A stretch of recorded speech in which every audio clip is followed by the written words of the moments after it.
Bismillahirrahmanirrahim.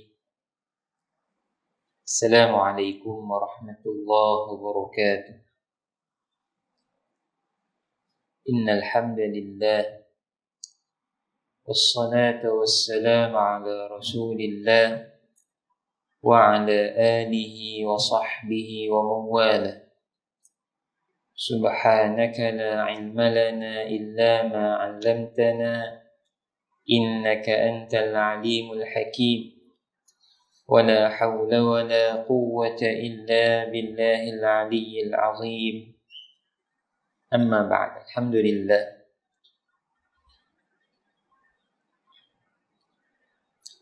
Tuan-tuan dan puan-puan yang dimuliakan Allah Subhanahu wa taala, sambung bacaan hadis kita insya-Allah. Malam ni sampai pada hadis yang ke-104. Masih dalam hadis-hadis tentang doa-doa Nabi sallallahu alaihi wasallam, sama ada doa itu meminta untuk mendapat sesuatu atau memohon perlindungan dengan Allah daripada perkara yang tidak baik. Telah kita baca beberapa doa yang Nabi sallallahu alaihi wasallam sebut sebagai mengajar kita untuk kita juga memohon berlindung daripada perkara tersebut. Di antaranya Nabi memohon berlindung dengan Allah daripada sifat kedekut. Yang mana kedekut ini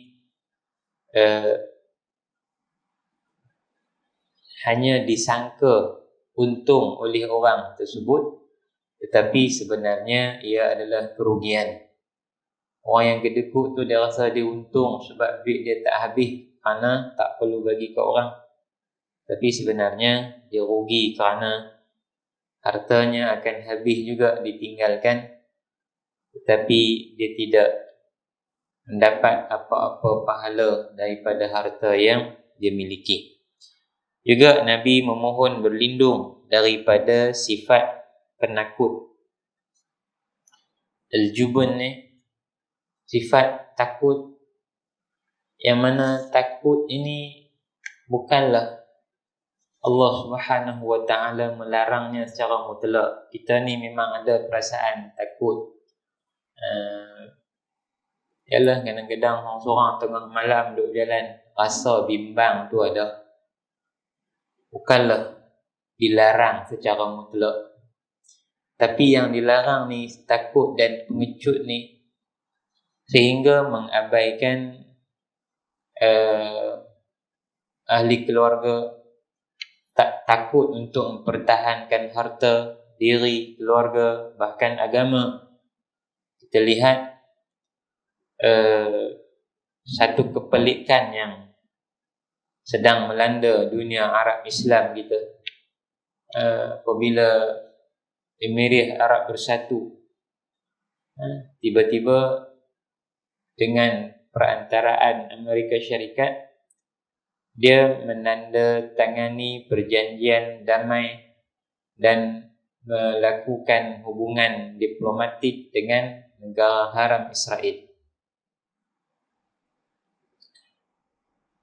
Subhanallah, tuan-tuan tahu sebenarnya, bahkan sebenarnya negara jiran dia, seagama, sebangsa, satu bahasa dengan dia, Qatar, di pulau dan dilarang ruang udara dia dilalui oleh kapal terbang dia. Maknanya Qatar dia tak boleh masuk ruang udara Arab Saudi dan juga Emirat Arab Bersatu. Perut keling kau ni. Tiba-tiba dengan Israel, nanti Israel dia akan minta ruang udara Arab Saudi dan dia akan landing di airport Dubai atau Abu Dhabi. Kita pun tak boleh bayang apa binatang apa yang kau makan menjadi begitu. Dengan negara adik-beradik mereka. Dulu mereka satu kabilah ya. Cuma Kelai buat negara kecil. Satu kabilah, satu keluarga. Kelai, putus hubungan, sekat sempadan, tak boleh masuk hang aku. Udara, laut dan darat. Tapi dengan Israel, mereka kemain seronok. Terbang mai Menteri Israel, tanda tangan janjian perniagaan dan sebagainya dengan menteri-menteri Arab. Ini adalah al-jubun, sifat pengecut sebenarnya yang wujud dalam diri mereka. Dan tuan tengok akan ada lagi orang pengecut yang akan ikut. Ni yang bunyi, yang ni bunyi, tunggu tak dah. Lagi negara tu tak apalah, kita kata tak apalah, Israel pun tak mau ambil dah tanah Palestin. Israel dia kata, kalau kau berdamai dengan aku takkan ceroboh dah tanah. Tengok dia punya syarat jahat dia. Hang nak ambil tanah orang, hang buat syarat pula, hampa kena berdamai dengan aku, baru aku tak ambil. Kalau hampa tak berdamai, aku ambil. Ni gila apa ni? Kita pun kata, tak apa, jom berdamai dengan dia, lagi dia ambil tanah Palestin. Dia ambil dia nak iram apa? Berapa banyak daripada tahun 1948 dia mula tubuh negara dia.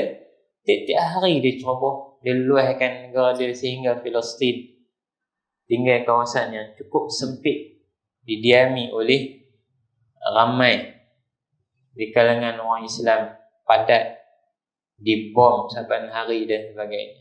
Wal'iyadzubillah.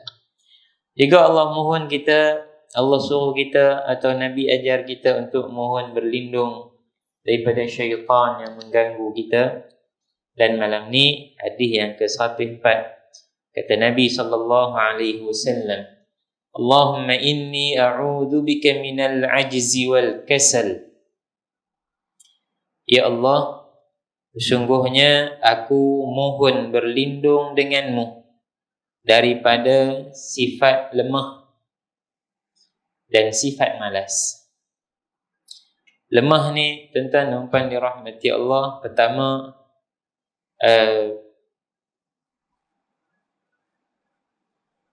berpunca daripada orang Islam yang tidak mengambil berat tentang sistem ketahanan badan dia. Nabi SAW sangat menganjurkan orang Islam supaya aktif, kekal, cergas. Itu kata Nabi SAW, al-mu'minul qawi khairun wa ahabbu ila Allah minal mu'minid dha'if. Orang beriman yang kuat lebih dicintai oleh Allah berbanding seorang mukmin yang lemah. Baik. Lemah juga akibat daripada tidak menjaga kesihatan. Sehat ni kalau hilang tuan-tuan, kita ni adalah apa pun, kalau tak ada sihat, susah dah sembang. Kita duit berlembak-lembak, tak ada kesihatan, tak fikir langsung lah biasa duit, tak ada. Sama ada rumah besar ke, kereta besar ke, ladang besar ke, sihat tak ada, Allah uji. Tak sihat saja sebulan lebih kurang. Memang sungguh, bila tak sihat ni boleh buat apa? Orang mesua makanan sedap pun tak lalu. Orang mehabak apa itu kat nak korban tu, adalah belah kambing sikit. Abang Ustaz, kami nak ambil kambing, nak buat korban. Kita pergi tengok lah. Tak ada gairah lah. Dia belum tu seronok orang beli kambing nak korban. Tak ada rasa apa. Subhanallah, hilang. Nikmat cukup besar hilang. Terlentang di hospital 6 hari. 6 hari bila operate perut ni, nak kalih kiri kanan tak boleh. Tak boleh kalih, sakit. Tuan-tuan, rupanya kita ni bila tidur boleh golek kiri kanan tu, nikmat cukup besar. Bila Allah cerita wa nuqallibuhum dhatal yamin wa dhatal shimal, Allah cerita kami kalih badan Ashabul Kahfi yang tidur 309 tahun tu, kiri kanan kami duk kalih mereka. Rupanya tu nikmat. Baru 6 hari terlentang, tak boleh kalih, bangun pun payah. Ni kulit belakang ni dah nak menggelupas lah. Ujung 6 hari dia mereka bagi balik. Balik rumah tak bantai lagi, ada angin sikit. Boleh buruk belakang tu kalau lama tak kalih. Baru satu nikmat, tak boleh bergerak, tak boleh kalih. La ilaha illa anta subhanaka inni kuntu minal zalimin. Itu kena jaga kesihatan, insya-Allah. Punca dia saya lambat sarapan. Tiap-tiap hari keluar kalut di sekolah. Masuk jabat, selesai mengajar lupa semua, ke 10 baru teringat nak makan. Kadang-kadang tengah hari terus baru makan. Kita duk dengar orang duk cerita seorangan, tak apa pun, tak apa. Dia stop sistem badan tu. Lepas tu pergi kena pedas pula, pecah appendix. Minggu pecah. Doktor pun tak jumpa siapa ni, minggu pergi balik. Alhamdulillah, ala kulli hal. Sihat nikmat yang cukup besar. Itu mohon berlindung dengan Allah daripada kita menjadi lemah akibat tidak sihat. Masya-Allah. Kita tengok COVID duk tersebar balik. Dulu di sebelah selatan sana, Kuala Lumpur pun semua turun belah kita pula. Hari ni kluster tower, walau tak duduk di tower lepas tu, tapi punca daripada tower tambah lagi 3 kes kot, 3 ke 4 kes. Budak-budak umur 6 tahun, 2 tahun pun ada. Ni semua bila kena memang jadi lemah, hilang upaya. Semoga Allah beri kesihatan kepada yang sakit dan beri penjagaan kepada yang masih sihat, insya-Allah. Lemah juga dia boleh mai akibat daripada tidak mengambil berat terhadap satu perkara. Seorang itu apabila dia memberi perhatiannya kepada sesuatu, walau tubuh badannya sudah uzur, tenaganya sudah sedikit, tapi bila ada himmah semangat, dia akan buat. Dia akan jadi kuat. Salah seorang di kalangan sahabat Nabi yang bernama Amr bin al-Jamuh, Sayyidina Amr bin al-Jamuh. Dia ni kaki sebelah dia tempang. Jalan pakai tungkat, duk ringkat begitu, payah. Dia kena heret kaki dia dan kena tampung badan dia dengan tungkat. Lepas dia masuk Islam, waktu tu Nabi nak pergi perang. Anak-anak dia 3-4 orang duk bersiap nak pergi perang. Tengok anak nak pergi, pak pun kemas. Dia pun nak bersiap juga nak pergi perang. Anak-anak dia pun mai kata, ya Allah dah turunkan ayat Quran, orang macam ayah ni tak wajib pergi perang. Orang macam ayah tak wajib pergi perang. Ayah duduk di rumah. Dia marah anak-anak dia. Pegang tungkat dia, dia pergi jumpa Nabi SAW. Dia kata, ya Rasulullah, sesungguhnya anak-anakku halang aku daripada memijak dalam syurga Allah dengan kakiku yang tempang ini. Demi Allah, aku nak pijak syurga Allah dengan kakiku yang tempang ini. Maknanya aku nak pergi perang dan syahid. Nabi pun bagi tahu ke anak-anak dia, biar ayahmu pergi, bagi ayah kau pergi perang. Tu pergi perang dan dia syahid. Sayyidina Abu Ayyub Al-Ansari ketika perang yang terakhir dia ikut tu pada zaman Sayyidina Muawiyah. Sayyidina Muawiyah hantar anak dia Yazid sebagai panglima perang untuk buka Konstantiniyah atau Istanbul. Ini di antara peperangan atau serangan orang Islam yang terawal. Belum tu Sayyidina Osman pun pernah hantar juga. Sayyidina Abu Ayyub tak sihat dah. Dia pun dah tua dah umur dia. Hampir 80 tahun. Tapi dia nak pergi perang juga. Sehingga bila sampai saja di darat Istanbul itu, keadaan dia semakin tenang. Lalu dia pun panggil Yazid, atau Yazid datang ziarah dia. Dia kata, wahai Yazid, aku wasiatkan kepada seluruh tentera Islam untuk membawa jenazahku dan berperang dengan musuh.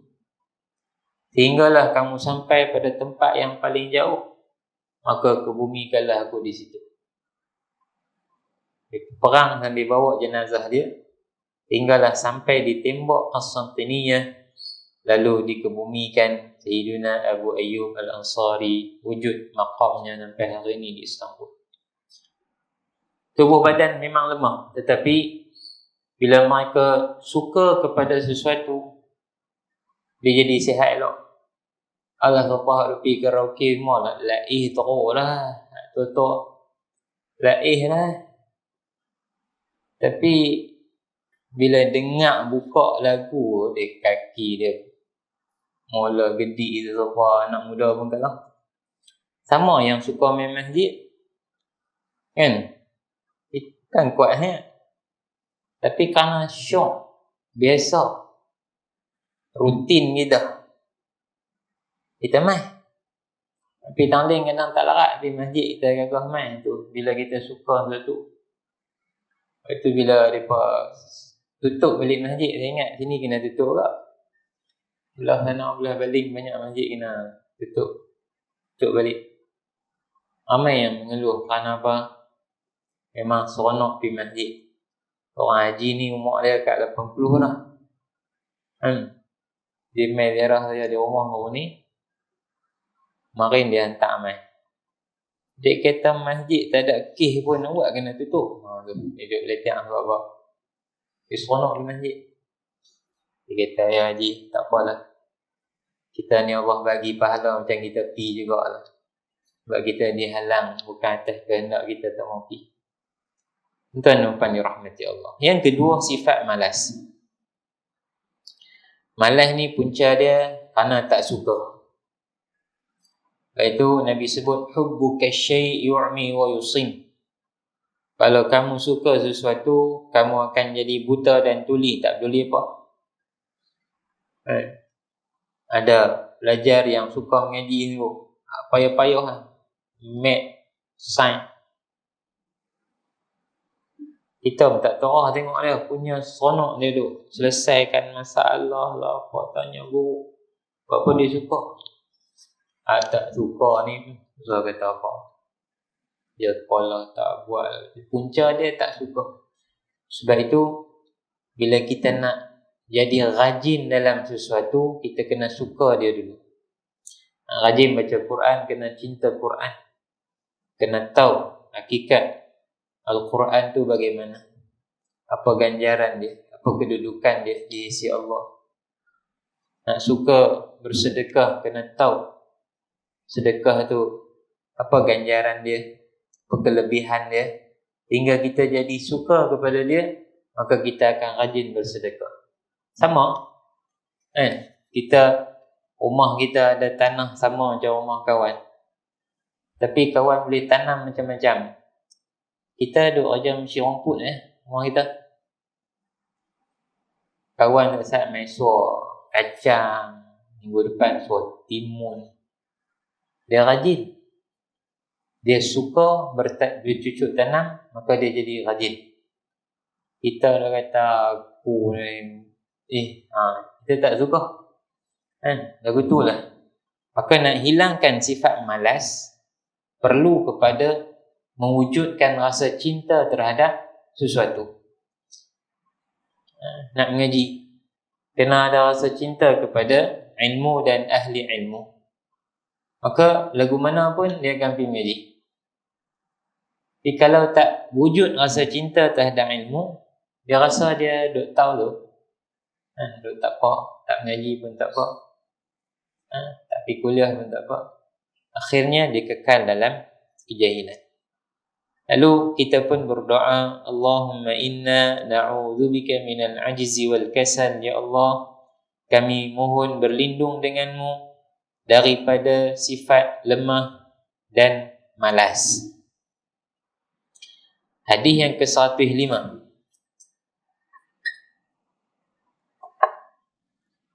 Allahumma inni a'udzubika min fitnatin nar. Ya Allah, sesungguhnya aku mohon berlindung denganmu daripada fitnah, yakni ujian api neraka. Tuan-tuan dirahmati Allah, maksud Nabi ni bukan nanti masuk neraka tu Allah jaga kita dalam neraka tak. Maksud dia mohon berlindung dengan Allah daripada sekarang ni, daripada terlibat dengan perkara-perkara yang boleh menjerumuskan kita ke dalam neraka. Wal-'iyadzubillah. Kita dikelilingi dengan syahwat.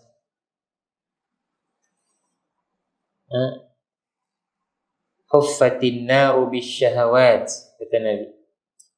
Neraka dikelilingi dengan syahwat sahaja, keseronokan. Tak ingin nak buat apa buat, tak fikir halal haramnya. Lantas ini yang dinamakan dengan fitnah an-nar, ujian api neraka. Bukan bila dicampur, diuji dengan panas, dengan air yang mendidih, minum air danuk badan sendiri, buah yang berduri yang lekat di halqum.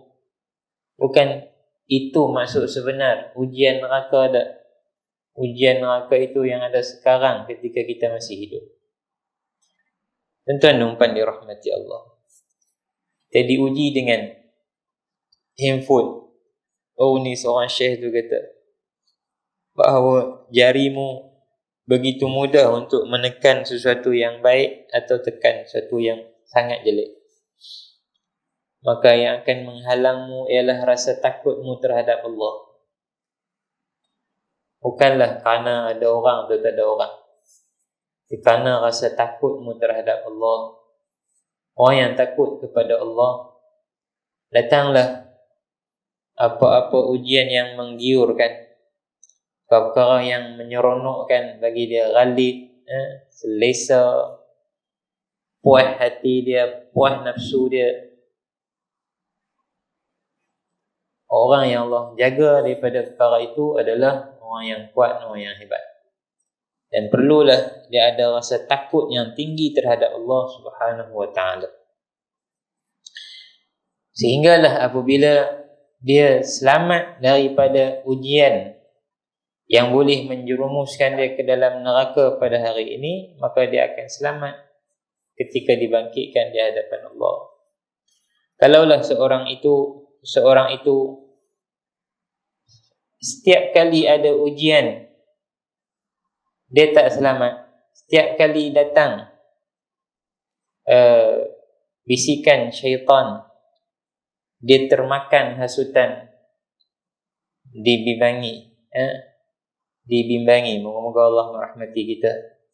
Bila dia dibangkitkan, dia tak akan digolongkan di kalangan penghuni neraka. Wal-'iyadzubillah. Amat berat. Wa bi'sal masir, kata Allah, amat jelek atau seburuk-buruk tempat kembali adalah api neraka. Wal-'iyadzubillah. Allahumma inni a'udzubika min fitnatin nar. Ya Allah, sungguhnya aku mohon berlindung denganmu daripada ujian yang boleh menjerumuskan aku ke dalam api neraka. Hadis yang ke-106. Dan Nabi sallallahu alaihi wasallam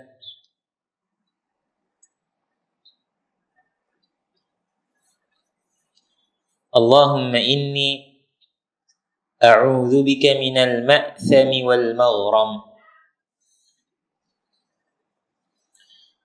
Ya Allah, ya Tuhanku, sesungguhnya aku mohon berlindung denganmu daripada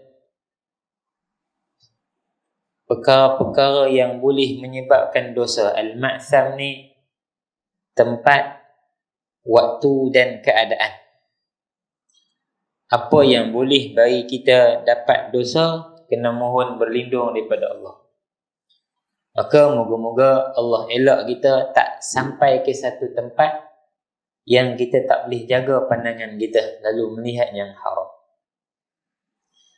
Allah jaga kita tak duduk dalam satu masa bersendirian contohnya, lalu dia ambil peluang untuk melakukan dosa.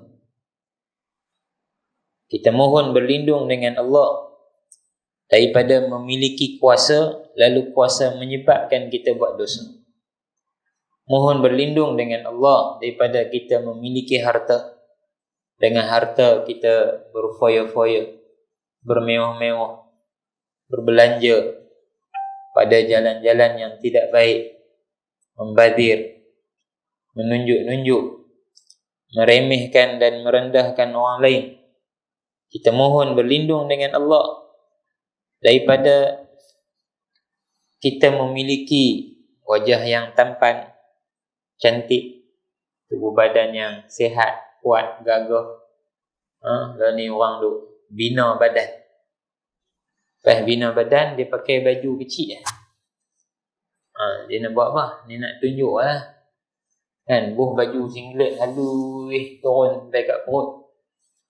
Lepas tu pakai baju ketat. Nak buat apa? Nak tunjuk atas badan dia ketui-ketui. Untuk apa? Ini semua penyebab dosa. Maka mohon berlindung dengan Allah daripada kita memiliki sebab yang boleh kita jadi berdosa. Ya Allah. Yalah, kita tak boleh nak elak daripada bahagian kita daripada berkuasa. Bahagian kita tak boleh elak daripada memiliki harta. Bahagian kita tak boleh elak daripada menjadi kaya. Bahagian kita tak boleh elak daripada memiliki rumah yang besar, kereta yang mewah, anak-anak yang ramai. Allah tentukan kita ada benda-benda ni. Tapi yang kita nak mohon daripada Allah, janganlah perkara yang kita miliki ini menjadi punca dosa. Sehingga ilmu yang walau dipelajari kerana Allah, tapi bila digunakan untuk sombong sesama ahli ilmu, untuk merendahkan orang lain kerana dia banyak ilmu, untuk memfatwakan perkara dusta dengan menggunakan agamanya, maka ilmu dia menjadi punca dia dapat dosa. Wal'iyadzubillah. Ini sangat menakutkan, bahkan ancaman terhadap orang alim yang mempergunakan ilmu bukan kerana Allah sangat-sangat besar dan menakutkan. Tuan-tuan umpan dirahmati Allah. Yang kedua, dalam hadis ni Nabi mohon berlindung daripada al-haram. Al-haram ni tuan-tuan umpan dirahmati Allah, satu tempoh umur yang sangat lanjut, yang hilang segala upaya. Bukanlah kita tak disuruh oleh Islam untuk berdoa minta mati, tak boleh. Islam haramkan. Sakit lagu mana pun serah kepada Allah. Hingga kata Nabi, janganlah seorang kamu bercita-cita nak mati kalau dia sakit. Tapi kalau dia nak berdoa, mintalah pilihan daripada Allah. Ya Allah, kiranya hidup lebih baik bagi aku saat ini, maka teruskanlah bagi aku hidup. Tapi kalau mati lebih baik, maka matikanlah aku. Itu doa yang Nabi ajar. Cuma minta, ya Allah bagi aku mati, ya Allah tak tahan sakit sangat, ya Allah, itu doa yang dilarang. Maka kita kena doa untuk Allah bagi sihat kat kita, umur panjang, kita boleh beramai banyak. Cuma elok sehingga sampai pada satu tempoh masih hidup tapi hilang segala upaya. Yang ni Nabi mohon berlindung daripada Allah. Kira-kira apa yang tersirat di sebalik doa ini ialah supaya seorang itu tidak menyusahkan orang lain kerana keadaan dia yang uzur. Dan dalam keadaan itu maknanya biarlah dia mati dalam keadaan dia masih melaksanakan ibadah, mendekatkan diri kepada Allah, bukanlah hanya dalam keadaan terlentang, koma begitu saja. Namun ialah semua keputusan itu ada di sisi Allah. Kerja kita berdoa. Allah Subhanahu Wa Taala yang menentukan, dan kita tengok ramai di kalangan manusia yang sampai pada pangkat umur yang begitu lanjut, maka maknanya terbaring, masya-Allah. Jika ada anak-anak yang baik yang menguruskan, maka alhamdulillah. Dibimbangi yang biak itu, tengok dalam surat khabar mati dah 5 atau 10 hari dalam rumah, sampai reput atas tilam, tak ada siapa, sampai orang mai jenguk, masya-Allah, reput dah, orang tak peduli, ya Rab. Ini satu keadaan yang menyedihkan. Itu Nabi mohon berlindung daripada mencapai usia yang menghilangkan segala upaya, langsung tak boleh berdikari dengan sendiri.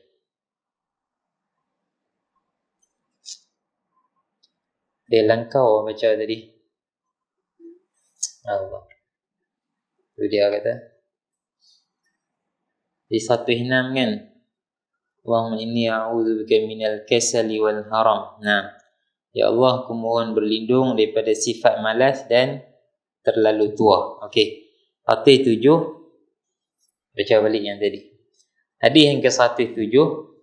Allahumma inni a'udzubika minal ma'sami wal maghram.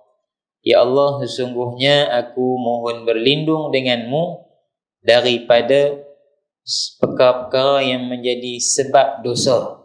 Tadi kita terang dah. Yang kedua, wal maghram, keadaan, dan mohon berlindung daripada terjebak dalam keadaan-keadaan yang memaksa kita berhutang. Allahu Akbar. Bila jadi COVID ni, kebimbangan yang timbul adalah macam mana nak bayar hutang.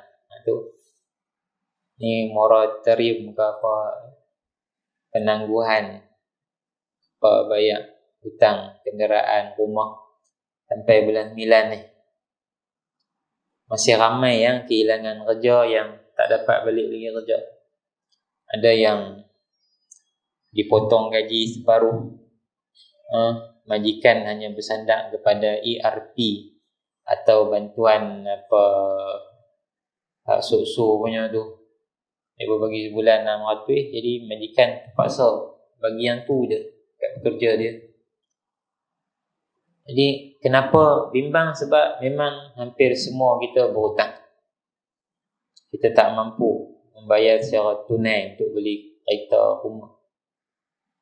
Jadi apa yang kita hutang, kalau itu memang keperluan dan kegunaan kita, silakan.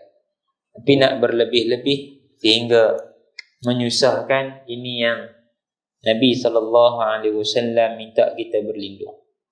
Kadang-kadang dia jadi biat nak berhutang ni. Dia tak boleh tahan tengok apa yang orang miliki, dia nak miliki juga, akhirnya berhutang. Kadang-kadang pergi rumah orang, tengok rumah orang tu ada mesin tapi hayang ya. Dia pun dalam balik naik kereta, tak nak sampai rumahnya tu Kuku hak mereka beli tu pedik nah. Ni mula tengok apa rumah orang ada ayam tapi nang nak minum yang panas tekan terus ayam panas. Nak minum yang sejuk tekan terus ada. Kita ni payah kena jerang dulu. Nebuh dalam TS pula orang ni. Mampu sila. Kalau tak mampu duk buat gagah. Ni masalah. Nak minum yang panas yang sejuk je. Dekat minum yang pahit lama dah minum. Baru kata tak tapis lama dah minum. Mampu sila. Tak mampu tu lah. Ya Rab. Jadi berlumba-lumba untuk menyaingi dalam perkara dunia, ini punca kita berhutang. Bila hutang bertimbun tak boleh bayar, ini punca kesengsaraan. Dunia kita menjadi hina, akhirat kita papah, kerana orang yang menanggung hutang akan dituntut hutangnya sehingga di akhirat. Dengan apa dia boleh bayar? Dengan kebaikan yang dia ada sikit tu lah.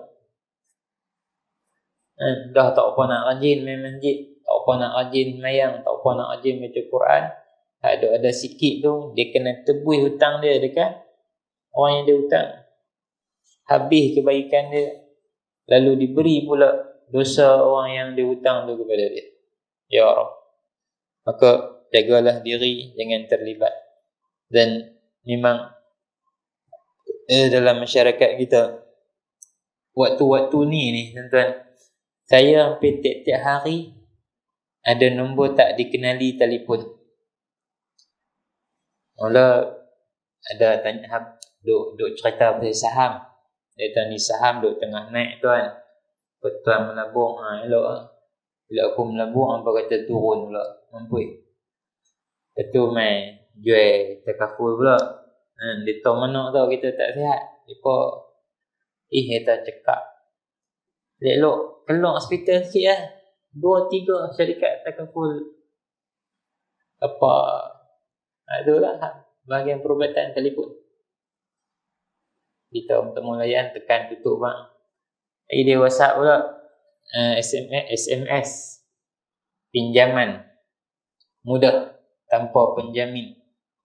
Pagi sign, petang dapat. Pemah. Dia tak cerita tu. Dia nak main katuk, dia nak main ketuk video tengah malam. Dia bukan cerita yang tu. Dia cerita you sign pagi, petang you dapat.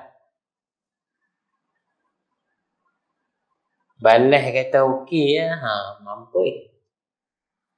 Dia ligan tu lah. Dia punya tanya lah. Nak jumpa you kat mana lah. Apa semua. Ya Rab. Ni semua punca. Cari pasal nak mati awal walau belum mati. Cara mati lah kira. Lepas tu duduk dalam rumah terkurung. Pindah pergi tanu balik duduk kampung. Hidup dalam kereta lah apa semua. Kira mati belum mati. Ya Rab. Nah, hadis yang terakhir 108 kata Nabi SAW, Allahumma inni a'udhu bika minal hammi wal hazan. Ya Allah, sesungguhnya aku mohon berlindung denganmu daripada al-ham, kegelisahan, wal hazan, dan kesedihan. Makna dia lebih kurang sama. Cuma al-ham ni kita bimbang benda yang tak berlaku lagi. Untuk bimbang dah macam mana nanti dapat anak pula ni, macam mana nak bela nanti anak nak masuk sekolah ni. Tu al-ham. Ini syaitan diganggu hingga kita tak percaya kepada Allah. Hingga kita rasa kita lah duk bagi makan anak-anak kita lah, walhal subhanallah Allah tak elok. Dia pemain dengan rezeki mereka, kita tukang urus. Al-hazan, sedih atas apa yang telah luput. Ya, sedih ni pun sifat sedih dan bimbang ni adalah sifat yang memang kita tak boleh buang daripada diri kita. Dia memang ada. Cuma dia tak dilarang secara mutlak. Cuma Allah nak kita jangan melampau dalam bimbang dan sedih. Subhanallah, sebab itu Allah bagi kita ni ada sifat pelupa. Kita sedih bila ada kematian di kalangan ahli keluarga kita. Sedih sungguh. Mak yang kita sayang sungguh, ayah yang kita sayang sungguh, anak-anak contohnya. Tapi sedih tu jangan lama. Sebab apa? Sebab kita kena sedang pemilik mereka adalah Allah. Itu bila Allah bagi kita ada sifat lupa, akhirnya pelan-pelan kita lupa. Dan tengok baru ni keputusan nak bakar tahfiz 23 orang. Maknanya mak-mak tu dah maknanya mereka dah orang sedih dah lah, lupa dah kesedihan tu. Hingga akhirnya masing-masing kata, ya kami redha. Moga-moga pembunuh tu berubah. Yang bunuh tu didapati bersalah ketika dia buat tu umur dia bawah 18. Jadi dia hanya kena penjara sehingga hanya masuk dia penjara seumur hidup lah, sehingga agung berkenan pengampunan. Jadi kalau tak lupa, keluar berdemo pula. Ya, tak boleh nak lupa sedih tu tak. Macam-macam kita tak boleh buat. Bila sesuatu yang kita hilang, kita tak lupa. Duk teringat, akhirnya boleh mental. Sebab itu ramai orang yang jadi tekanan dalam hidup dia bila dia tak boleh kawal perasaan sedih dia. Dia tak mau lupa dan berlepas diri daripada apa yang telah pergi, ujian-ujian yang timpa dia. Dia nak terikat juga dengan memori-memori yang menyedihkan. Lalu akhirnya dia tak sihat, mental dia masalah, dia jadi gila. Sebab itu Allah suruh kita mohon berlindung dengan dia. Nabi ajak kita mohon berlindung dengan Allah daripada sifat kebimbangan yang bersangatan dan kesedihan atas perkara yang telah luput. Allahu a'lam.